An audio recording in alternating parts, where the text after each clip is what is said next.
नमस्कार, knocking-news.com में आपका स्वागत है। मैं हूं गिरिजेश वशिष्ठ। अगर आज आप या आज हमारी सरकार कुछ लोगों के हेड रोल नहीं करती है, कुछ लोगों के इस्तीफे नहीं लेती है, कुछ लोगों पे एक्शन नहीं लेती है, तो उम्मीद करिए कि इस दुनिया में देश की जनता चक्की के पाटों में पिस के मरने के लिए बनी है और इस देश के ब्यूरोक्रेट्स और नेताओं के 7 नहीं 70 नहीं 700 खून माफ़ हैं।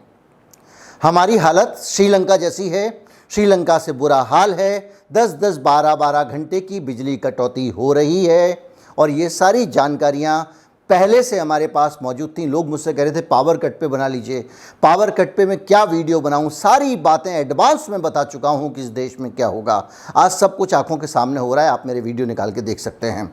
लेकिन सब कुछ पता होते हुए भी अगर आपके देश में हालात श्रीलंका जैसे हों, 10-10, 12-12 घंटे की पावर कट होती हो, तो आज जिम्मेदारियां तय करने का समय है, आज इस्तीफे मांगने का समय है और आज ये तय करने का समय है कि क्या इस देश की सरकार इतनी काबिल भी नहीं है कि देश के संसाधनों का संसाधन होते हुए भी इस्तेमाल कर सके। आज इसके बारे में बात करेंगे। आज हम बताएंगे आपको कि बिजली की किल्लत के लिए ज़िम्मेदार कौन है।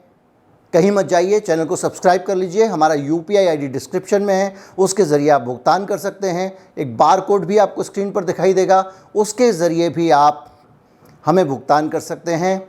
अगर आप फेसबुक पर हैं तो शेयर ज़रूर करें, यूट्यूब पर है तो सब्सक्राइब ज़रूर करें। मैं अभी हाजिर हुआ।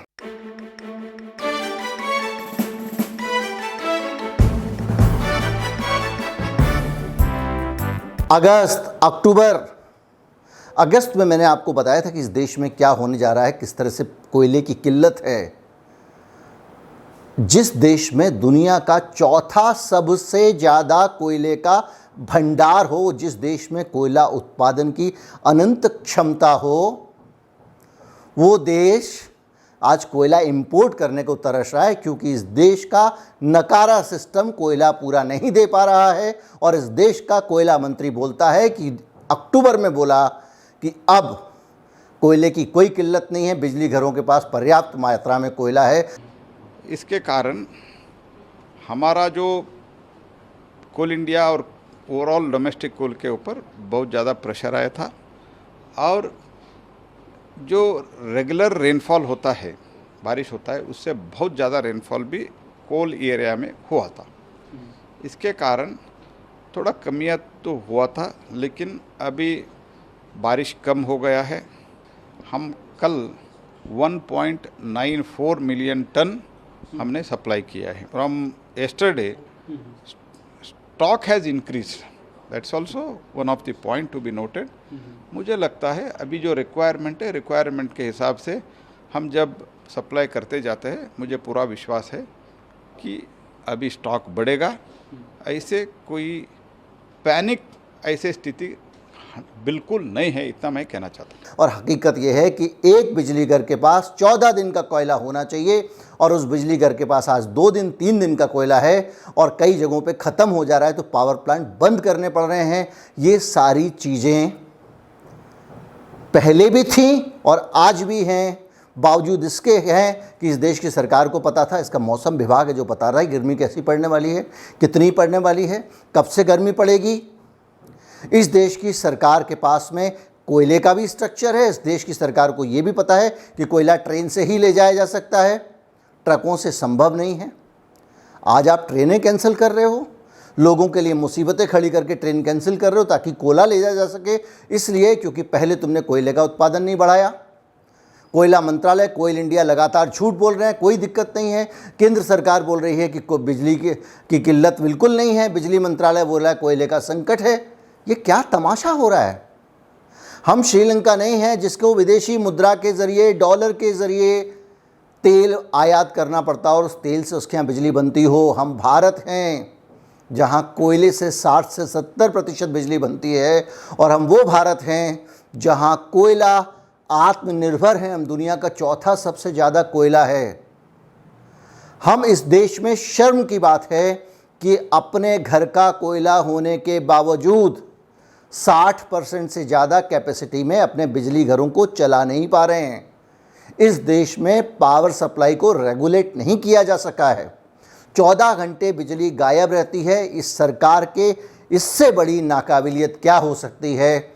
ना तो डॉलर की किल्लत है, ना आपको इंपोर्ट करना है, और आपके पास में दुनिया का सबसे बड़ा कोल कंपनी, कोल इंडिया होने के बावजूद आपको ये कहना पड़ रहा है कि भाई साहब कोयला इंपोर्ट कर लो, बिजली बनानी है तो। बिजली कंपनियां अलग ताताथैया कर रही हैं। कोयले की कमी का फ़ायदा उठाकर अडानी ने हरियाणा में बोल दिया कि भाई साहब महंगी बिजली मिलेगी, मिल लेना है तो ले लो। जिस दाम में हमने आपसे एग्रीमेंट किया है उस दाम में हम आपको बिजली नहीं दे पाएंगे। और देश भर में बिजली कंपनियां यही कर रही हैं। अब ज़रा सोचिए इस देश की क्या जिम्मेदारी है और इसका असर आने वाले समय में क्या पड़ने वाला है। आपने ट्रेन का सफ़र तो कैंसिल कर दिया और अब हालत ये है कि गुड़गांव में 6-6, 8-8 घंटे की कटौती हो रही है। दुनिया भर के कॉरपोरेट गुड़गांव में अपना दफ्तर रखते हैं और अगर ये हालत होगी, बिजली डीजल का दाम पहले ही आसमान पे है, बिजली मिलेगी नहीं और इन कॉरपोरेट्स को अगर लगेगा कि काम धंधा आसानी से नहीं कर पा रहे हैं तो ये विदेशी कंपनियां, मल्टीनेशनल्स क्या भारत में टिके रहना चाहेंगी?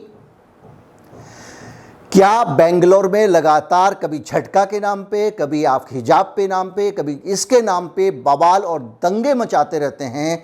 ऐसी हालत में क्या विदेशी कंपनियां यहां व्यापार करना सुरक्षित मानकर चलेंगी?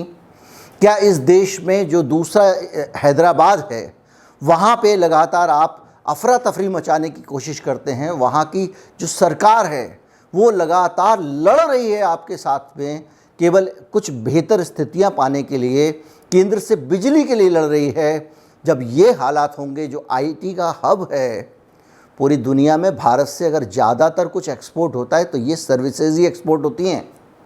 अगर आप सर्विसेज सेक्टर के साथ में ये कर रहे हैं तो इस देश की अर्थव्यवस्था को गर्दन पकड़ के पानी के अंदर डुबो रहे हैं। ये डूब नहीं रही है, डुबोया जा रहा है। आप अगर कुछ गुंडों को नहीं रोक सकते हैं, कुछ हंगामा करने वालों को नहीं रोक सकते हैं, कुछ अनावश्यक की अफरा तफरी फैलाने वालों को नहीं रोक सकते हैं, आप हनुमान चालीसा और ये सब लेके आते हैं और उम्मीद करेंगे कि इस देश में विदेशी इन्वेस्टमेंट आएगा। और उससे भी अफसोस की बात यह है कि आपके पास में सारे संसाधन हैं, आपके पास कोयला है, लेकिन आप बिजली घर तक पहुंचा नहीं पा रहे हैं क्योंकि आप नाकाबिल हैं। आप इस लायक भी नहीं हैं कि देश में बिजली बनने लायक कोयला ढो के बिजली घर तक पहुंचा सकें। ये आपकी दशा है। और आपकी दशा ये इसके बावजूद है कि आप ऊंची ऊंची फेंकते हो, बड़ी बड़ी फेंकते हो। देश का कोयला मंत्री कह रहा है कोयले की कोई किल्लत नहीं है, तो आज बिजली क्यों नहीं आ रही है? इसका कारण बता दो आप, मान लेंगे हम। बिजली नहीं आ रही है, पावर कट हो रहा है, बच्चे परेशान हैं, दफ्तर बंद हैं, कारखाने बंद पड़े हुए हैं। 30-40 साल पहले वाली हालत पे पहुंच गए हैं हम। क्या ड्रामा है? आप ज़रा निकाल के आंकड़े देख लीजिए। आंकड़े बोलेंगे जी बिजली की जो उत्पादन की दर है, उत्पादन क्षमता लगातार बढ़ रही है, कोयले के उत्खनन की क्षमता भी बढ़ रही है।